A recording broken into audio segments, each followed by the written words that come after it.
Thank you everyone for coming for the Artist Talk or In Conversation with Manon and Ouimet and myself, Ben Wilkinson. I'm the exhibition assistant at Belfast Exposed, and Manon is our second Futures artist, part of our Belfast Exposed Futures Programme Awards. And the Futures Programme Awards is a year-long mentorship programme that we award 6 artists across the islands of Ireland and the UK. And it is a year-long mentorship process where we give a production fee to the artists and they create a new body of work or develop a new piece of work with the guidance of Belfast Exposed of our staff here. And Manon has kindly travelled all the way from London to join us today. Thank you so much, Manon, for your time. Thank you for having me. No, it's great. Pleasure to be here with you all. And it's great to be in the space as well. Sometimes when we have these kind of talks, they're always on a screen or a projector, but I think it's really nice being immersed within the work when we talk about it as well. And this kind of in conversation will be very casual. We do have some structure put in place, but feel free at any point if someone has a question to interject. You know, we can really work with that. But Jess, how are you feeling today? Good. Yes. Just really happy to be here with you all and to be able to share this work. You had a great coffee this morning. Good coffee this morning. Good Best brekkie. coffees, yeah. Ready. Great. Well, maybe we can start at the very, very start, the beginnings, your kind of origin story. Sure. Your childhood, your family, what was that kind of like for you? Yeah, okay, so let's go back to there. I was brought up in London, southwest London. My father's French-Canadian from Montreal and my mum's Cornish. And I was baptised, but religion was never really put onto me. I didn't have much of a relationship with it. My grandma Nonnie was definitely the Catholic one who sort of brought that into our lives when we'd go visit her in Canada. And I have like really fond memories of Christmases in Montreal where it's like big family. My dad's from Canada and, you know, part USA, part Canada family. So just like lots of children, lots of family, lots of noise. And we would go to midnight mass and it'd be really, really wonderful. And then coming back to London where it's me, my dad and my mum, much smaller, contained family where the religion wasn't really part of our way of life. But that aside, I went to French school. I went to the Lycée Français Charles de Gaulle, so I speak French, which goes with my name. Yeah, that's kind of me in a nutshell. Yeah. So it's kind of the early years then? So, really early years, yeah. And then I moved to Australia when I was 18. Oh, wow. And I lived there for about 6 years, and that's sort of when I started developing my photographic career, was in Sydney. Yeah. And did you do an undergrad in photography at all? I didn't. So I learnt photography on the job. I was not a good photographer. I definitely learnt through retouching how to become a better photographer and learn composition. It was about 3 years was definitely trial and experimentation with the camera. And I started taking photos. I was brought on by a friend of mine who was a sex therapist, and she was helping people write their dating profiles.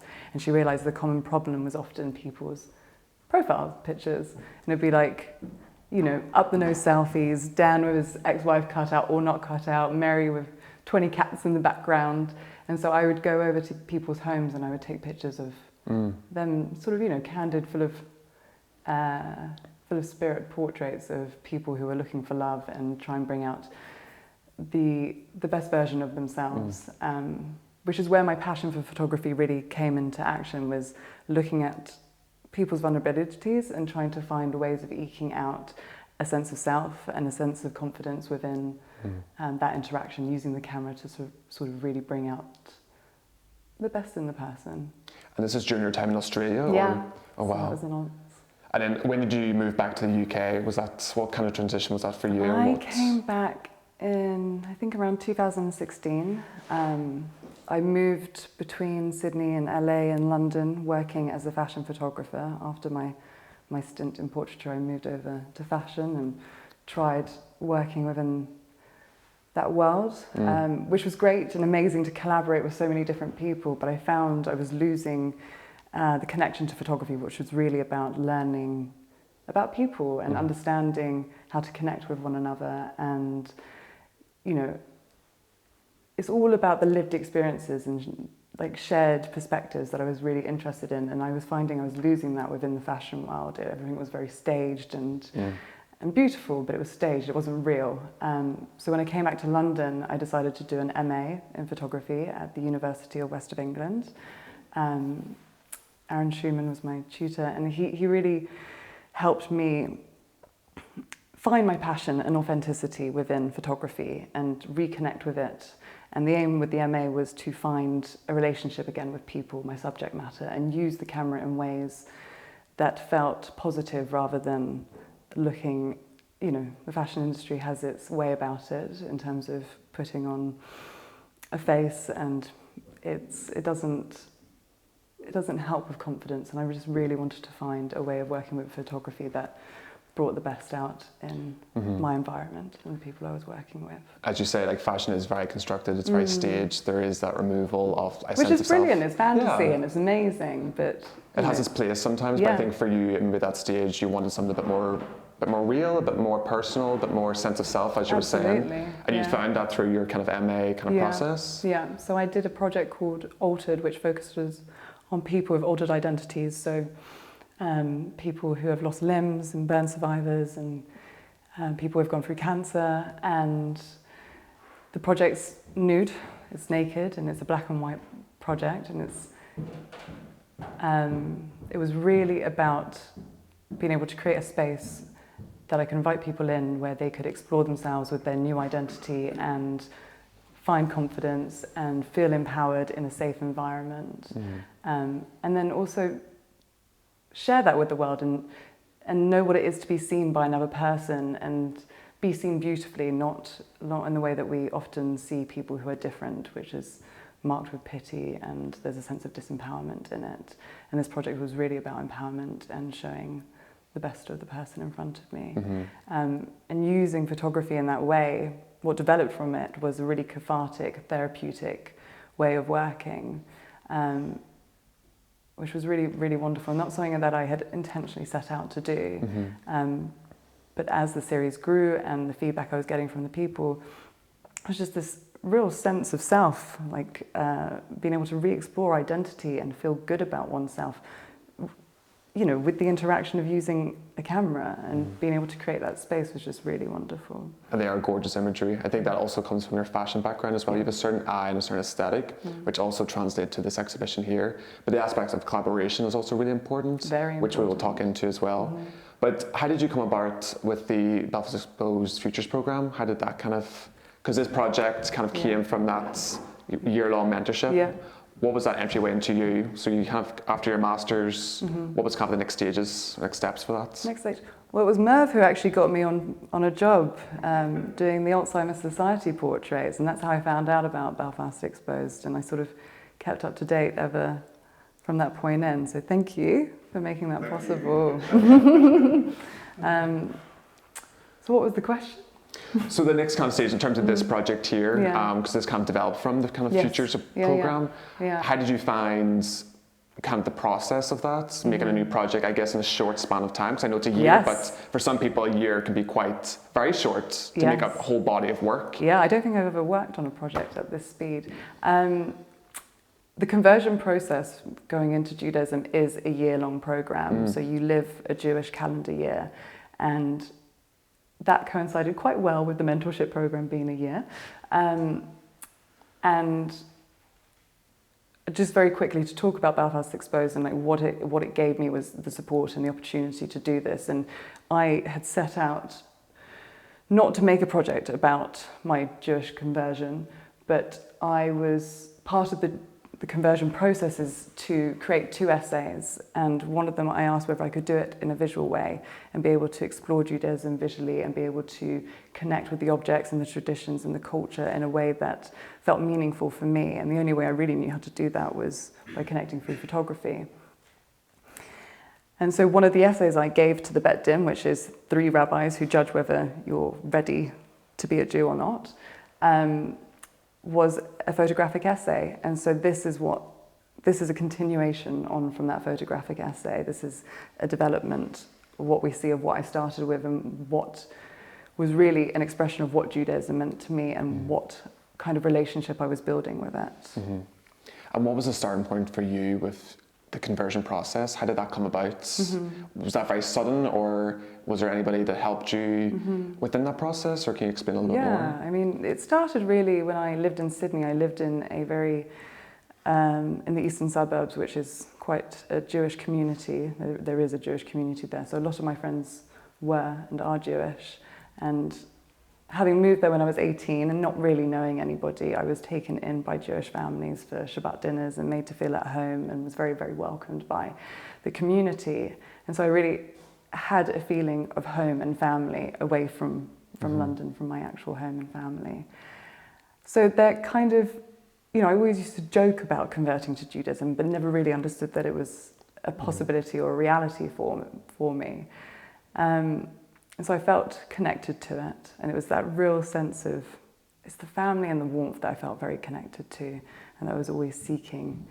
When I moved to London, I met Jacob, who's my partner, my now fiance, who features in some of the images, and he is Jewish, and you know, I was welcomed into your family, and it just felt right for me to.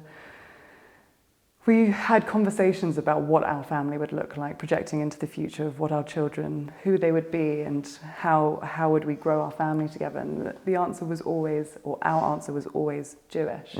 And I didn't want to be on the sidelines of that relationship and of that.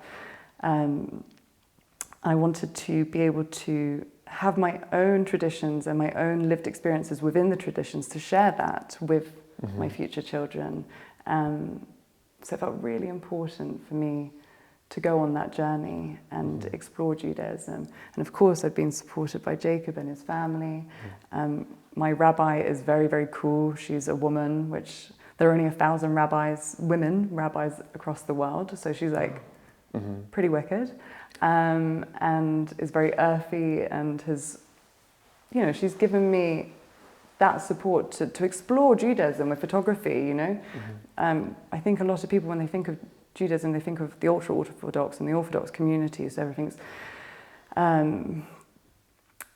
with liberal Judaism, there's a lot more freedom to it. There's a lot more interpretation of your experience of Judaism and what you want to bring into your world. And she's definitely done that for me. So she's been a huge support. And then the people that I've been studying with, you know, there are a few of us that have been going on this conversion journey. I started during lockdown, so I did it all virtually. My whole experience of Judaism has been a virtual one on Zoom. And there were 3 or 4 other people also going on that journey with me. And so, you know, without their support, yeah, it would be very different. Yeah, it was really important. And during lockdown, particularly, it was such an interesting time to be going on this journey when we're all isolated and we're all on our own. And it felt really pertinent to find community and feel connected. So it was a really great time to do it. And I guess it's such a personal journey as well. Like, it's such a personal body of work that is, for anybody, it would take that solitude and I think that time in lockdown as well, which lockdown wasn't a great thing. However, I think it definitely induced a lot of things to help the project. Totally, it was very reflective. Yeah. Did you find any kind of bumps along the way? Because I think making a project for any of us, it's never a linear line. There's always ups and downs. Was there any point that you felt that this wasn't working, or was the support around you so good that it just kept on propelling you? It takes a team of people to create a project, doesn't it, really? It does, You need all the opinions, and Jacob's dad, John, have helped me a huge amount with the design of the photo scroll and of the photo book. I mean, I was very purist in the way that I went about photographing this project, in the sense that every festival that came up, I would take a photograph that would accompany it. So it really is a very linear journey of my actual experience. I don't think I was thinking so much about whether it was working or not. It was much more important that I was connecting with Judaism through the medium of photography. And if it worked, great. If it didn't work, then there's something really organic about that as well. And I think from our initial conversations with myself and DJ Rob, the director, you know, you really wanted to encapsulate the kind of the essence of this journey, of this process within this space. And I know you've also made a photo scroll and a book as well, which we'll get into. But within this space, you can really have that sense of that kind of chronological journey. You know, when you walk into the space, you can kind of see a progression and kind of almost ending off of this kind of embracing the entire space, your entire person.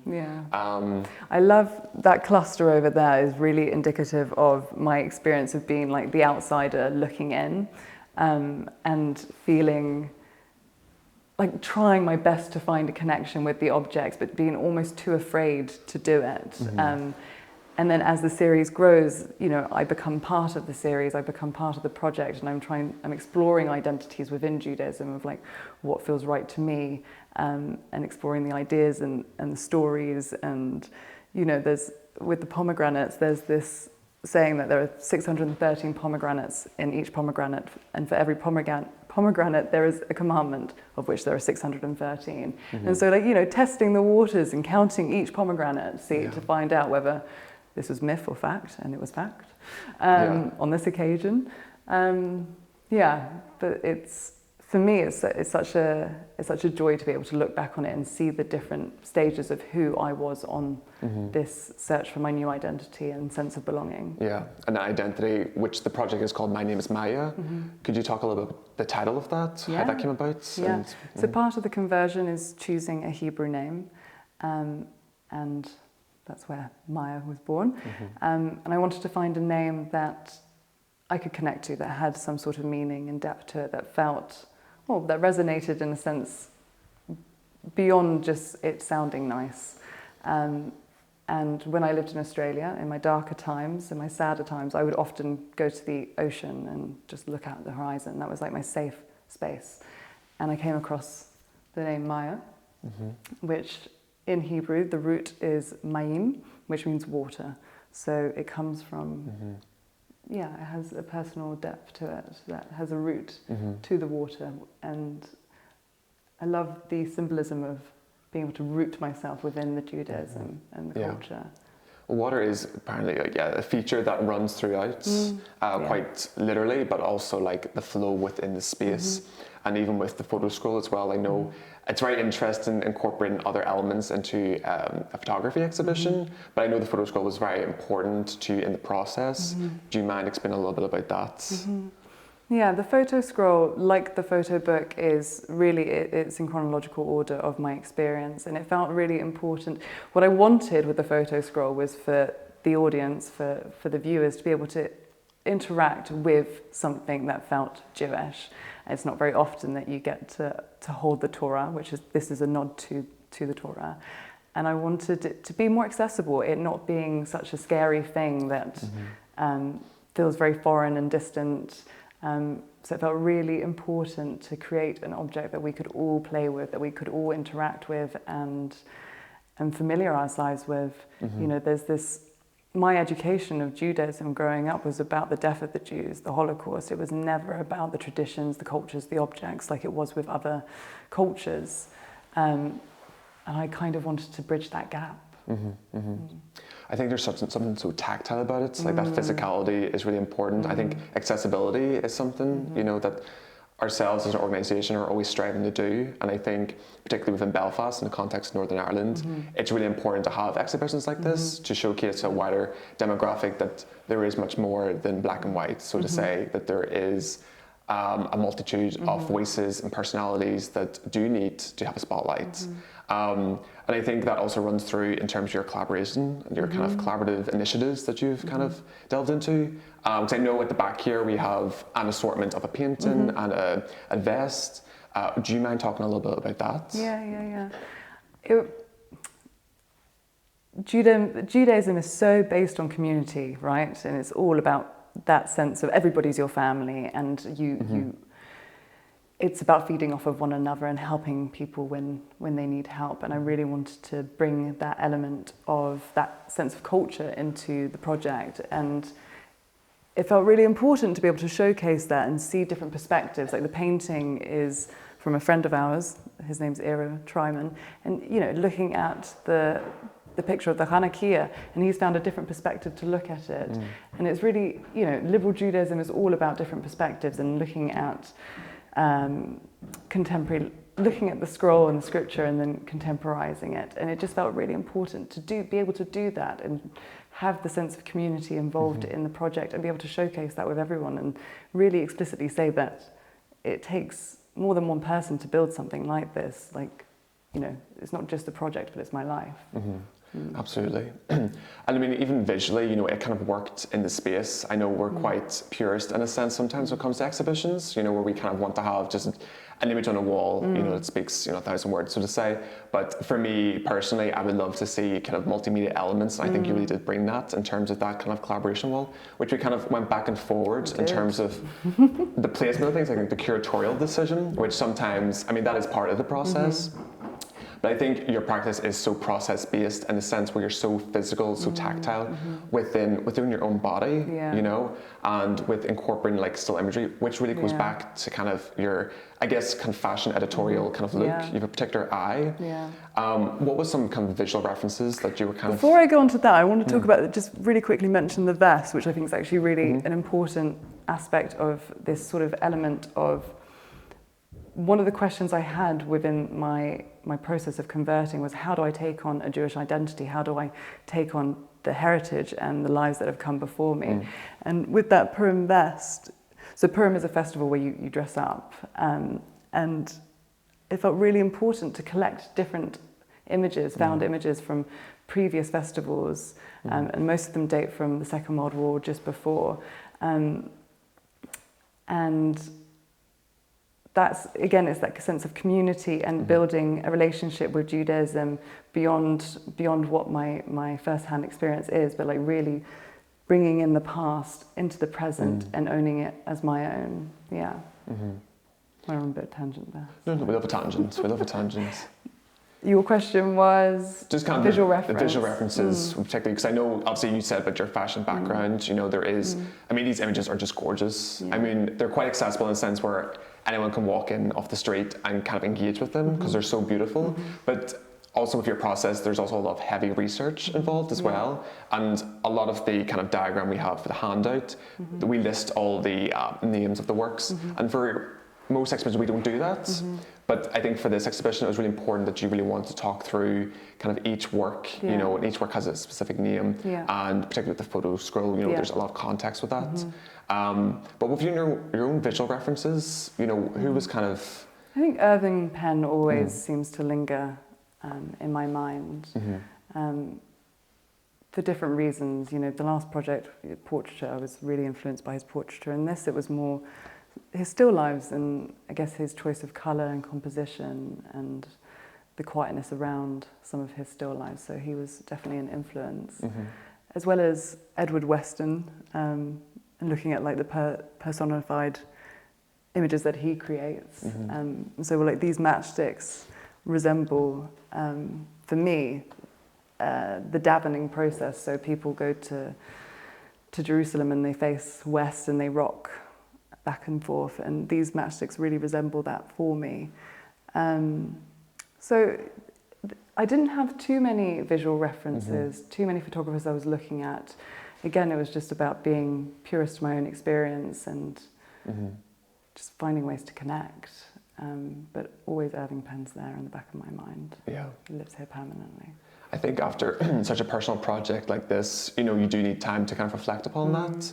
And it's always the dreaded questions like, well, what's next? I think in the arts, in photography, it's always kind of the next step. But I think with such a momentous exhibition project, you've put so much of yourself into it, which can be very exhausting at times. But what is next for this project or for yourself, in the coming months? Continue disseminating it. Yes, of course. Which will take time, These things can be 2 or 3 years of shopping it around, which, I feel very confident about it. I'm very proud of this project, and I will continue to do that. Other work, I'm working on a project about British people, British workers, and looking at celebrating the diversity of the British worker. So I'm working on that with Zelda Sheetal at the moment. And so that will kind of work alongside this project. yeah, again, focusing on identity is the focus. Well, fantastic. Maybe we can open up to some Q&A. Yeah. If anybody has any questions, any kind of yes, please go ahead. When you set off from some original environment, whatever it is, and whatever you are, whatever identities you have, in your case, you grew up in French Canada with the French-Canadian tradition, you know, and all the things that go with that. You're a woman, you have all the things that go with that. And you grew up in a household that was vaguely Christian. Yeah. And from all of those environments, everything else could be described in some senses as alien. Yes. They are not you. You are not part of that tribe. You are not part of those things. Yeah. And like many people, you have gone on a traditional change to move from where you were, if you like, through transitionally into what would have been in those days, an alien environment. That has, of course, issues with it, because when people move from tradition into another tradition, very often they're not considered as part of that tradition until they 3 generations, 5 generations later. Sure. I mean, I lived in Lincolnshire. You were a blow-in until your great-grandfather was your great-grandfather was part of it. How did you express that in the photographs? I don't know if they're here or others. Do you feel that sense? How do you express it? And how would you regard expressing from the viewpoint of where you now are, where in a sense you transition to the point where the tradition you grew up in is not alien? Yeah, sure. So how do you express that photographically? I think there's one image in particular which is in the photo book that looks at my grandmother's tradition of being Catholic, and it's merged with a Yahrzeit candle, which is a 24-hour burning candle, which is a Jewish candle, and it's looking at the relationship between the two. So it's not looking for the differences, it's looking for the similarities of what's there and focusing on that. I'm not looking to point difference. I also don't know much about my Catholic background. I don't know the traditions. I was never put on me. I don't know the stories of the Bible from that perspective. I know the Old Testament. My relationship with religion was so not present. It was just a fact. So I don't feel there's necessarily much of a need for me to explore that difference, because it doesn't exist there for me. But what I have captured is my transitioning into from a place of not really knowing what I belong to then finding a place where, and a people that I feel very connected to and that I do belong to. And that's what this series does, really. It's much more about myself, me connecting to me through a people and a tradition, yeah. And expressing that connection rather than anything else. Yeah. Interesting. Thank you. Anyone else? Yes? Yes, myself. I'm wondering, in today's modern world, you know, it's quite busy and there's a sort of rat race, if you like. Religion, general religion, spirituality, I suppose, it doesn't seem to feature as prominently in people's lives as it did in the past. And as you grew up without that association to, traditions based within a religion, what sort of attracted you to not only Judaism in its own denomination, but as a religion to identify with? Was it a personal calling, or what was the point where you thought to yourself, first maybe realised I might want to go down this route, this might be where my life should be? Yeah, sure. It's the sense of belonging. It was really this lack of, I've travelled the globe, I've gone from, you know, England to Australia to LA, kind of always looking for my people. And I was offered this opportunity to be connected with a community of people, which it didn't mean that I had to, you know, convert and become Jewish. The calling for me was really, it's about what's coming next. It's about the projection into the future of my family, of like being able to support that lifestyle. And yeah, I feel really, in the smallest sense, my mother doesn't speak French and my dad does speak French. And the amount of times I've heard my mum say that, I just wish I spoke French so I understood what you two were saying.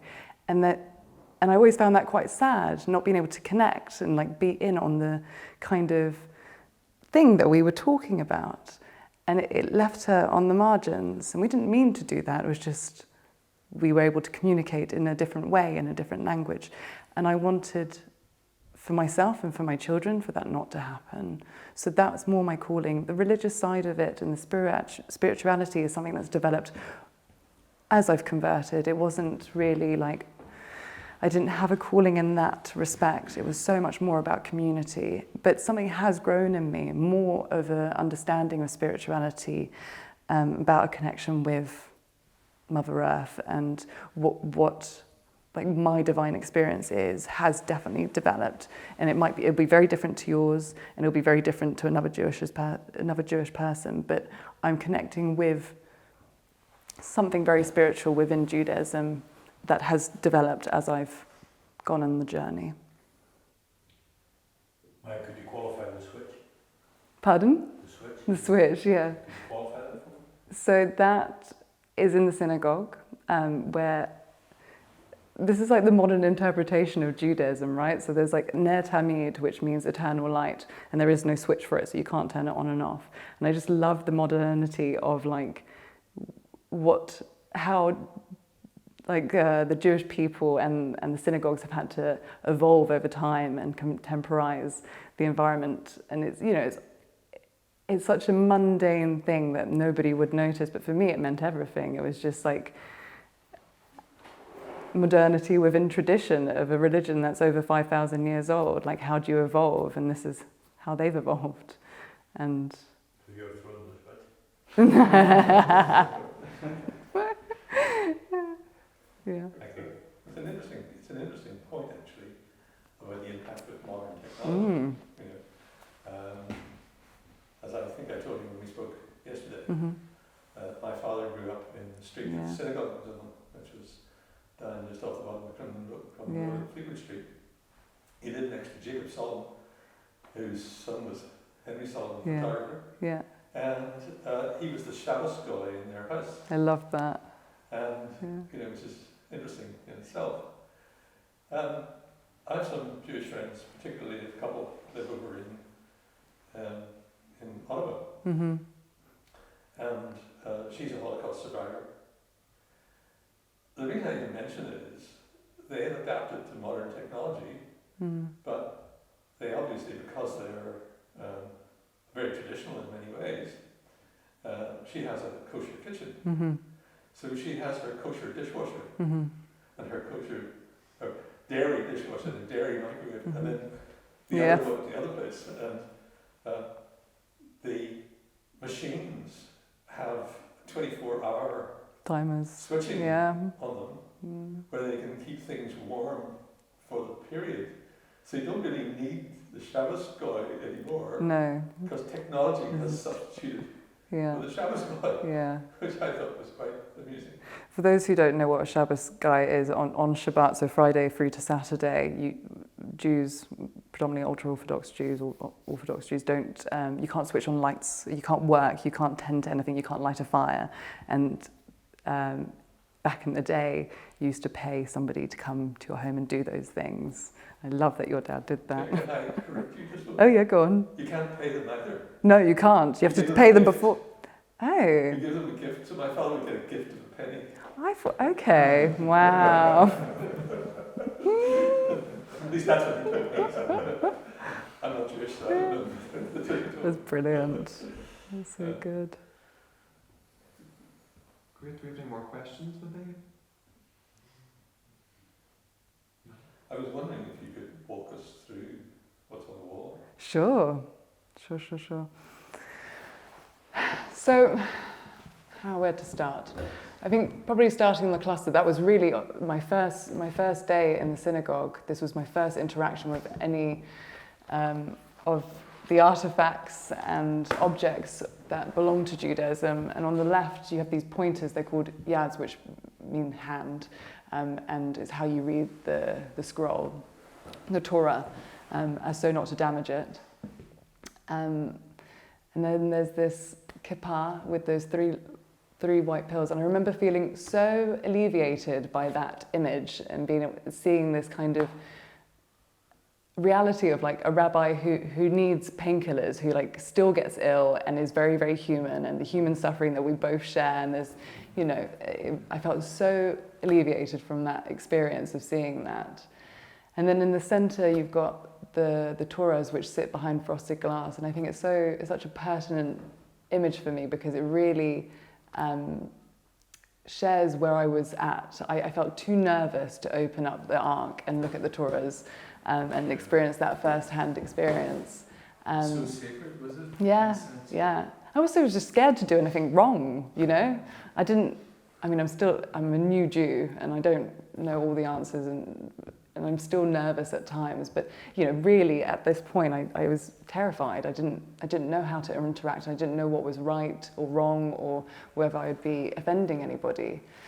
And then you've got the Shabbat candles that we light on a Friday night, and on the far left, up in the top corner there, it's the challah, it's the bread that you eat on Shabbat, which is in a plastic bag. And they always come in a plastic bag.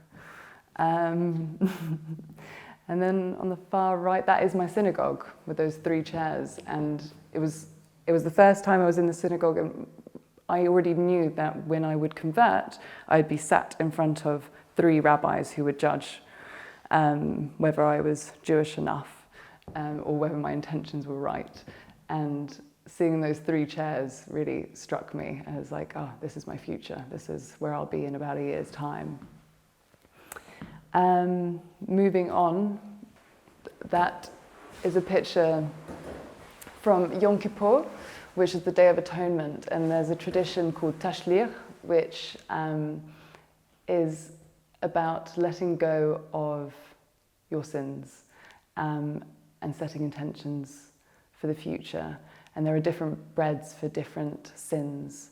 So like cornbread is for saying bad puns or bad jokes. And then challah, which I'm holding there, is traditionally for being too loud.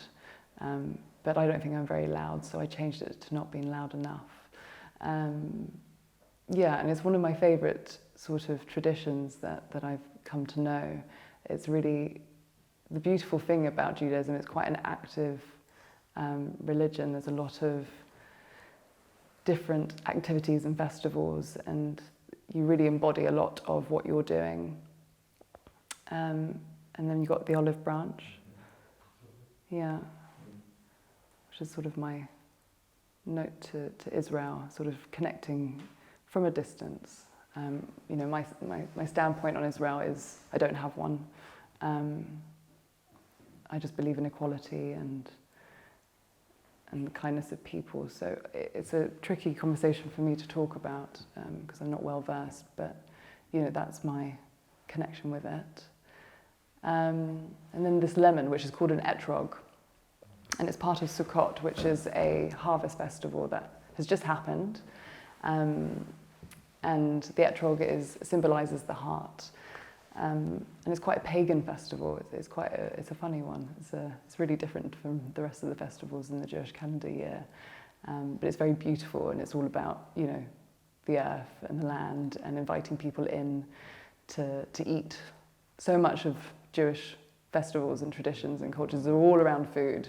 So So and again, another reason to eat with friends and family. Invite people that you don't know into your home. But they build, for Sukkot, we build these sort of outdoor houses that you're meant to see the stars through, and you hang different fruits. And it's really, really beautiful. It's such a joy. And then this is Jacob. This is the silhouette of this man over here. And then moving on, we've got Hanukkah. And we just bought a home, and this was our first Hanukkah festival at home.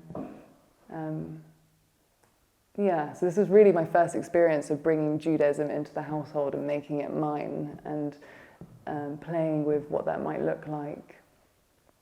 It was a really warming and lovely experience. And then, yes, the pomegranate seeds, which... All the commandments. Yeah, 613 commandments, they're all there. And... I love this one here. Yeah. It's really fascinating. That for me was all about exploring my roots. So, well, actually growing new roots. And growing, my family, starting that, and like really acknowledging that I'm creating my own roots and heritage and family. Pardon? You're leaving something behind as well. Yeah. And that transit sort of Yeah. passage. Yeah. But I think the interesting thing about the double exposures and the long exposures is the long exposures really, they show this sense of transition and change and evolution. And then the double exposures, they're a decision. Yeah. So it's like, that is a decision I'm making. It's nothing that's actually transient or transformation or anything like that. It's I'm deciding to make my way of life. Over here with the hand, that's my hand, and that in Hebrew says Shemi Maya, which is my name is Maya. So it's, And then these two portraits, for the Shabbat prayers, you cover your eyes when you do the prayer for the candles, and it's about replenishing your souls. And it's typically the women who do it. I'm just exploring what that is and how that feels, and to do it side by side with Jacob, who's been, a huge support for me. And then this one is what I call the mikveh, which is when you convert and you're part of the tribe, you go to a body of water, and the rabbi will read a few different prayers, and then as you emerge, you're sort of reborn into Judaism. So this is me emerging into my new family. I felt it echoes in the things you said about yourself going to the sea and going to the water, and as you described that as part of your prior life, if you like, I can see you referring to that when you were kind of looking across, in a sense, in a spiritual sense, if you like, almost across with the water and in the water and all things. I felt that was quite an evocative image as you were talking about something quite different. Yeah. Okay. Okay, thank you so much, Manon. Thank really you. Appreciate your time, and thank you for everyone coming in today. I really appreciate it. Thank you very much. We recorded the session as well, so you can find it on our YouTube page at Dusk Closed, on YouTube and our social media as well. Manon, thank you so much. Thank you everyone for coming, and thanks for your questions.